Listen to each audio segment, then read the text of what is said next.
People look at the Cranes and Bethesda Chevy Chase and say, see, Montgomery County's fine.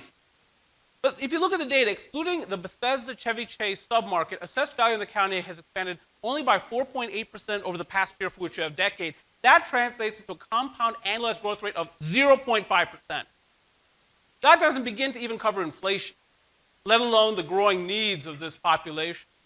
More data. Too much data on here by half.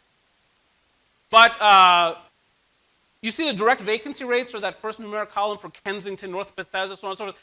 Really elevated vacancy rates, 28% in Kensington, Wheaton. And one of the things that I have noticed, by the way, is that in general, it's a general proposition, the commercial vacancy rates are a bit higher in older office buildings, Class B and Class C.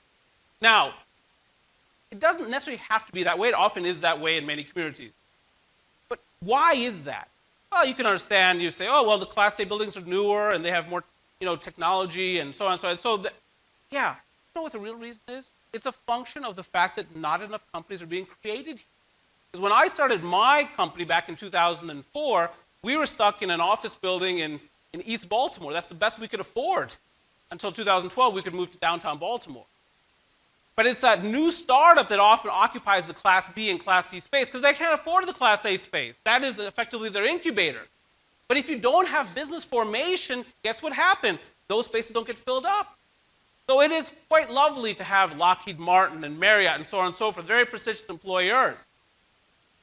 But you can look here and you can see those vacancy rates are sky high. You exclude Bethesda Chevy Chase, the vacancy rate last year in this county was around 15% office space again. Look at square footage under construction. Well, Anirban, we got over 700,000 square feet of office space under construction. What's the big deal? 660,000 square feet of that is in Bethesda Chevy Chase. Almost nothing happening in the rest of the county. And then you look at the net absorption for 2017, that's that last numeric column, negative, negative, negative, negative, negative, everywhere, including Bethesda Chevy Chase.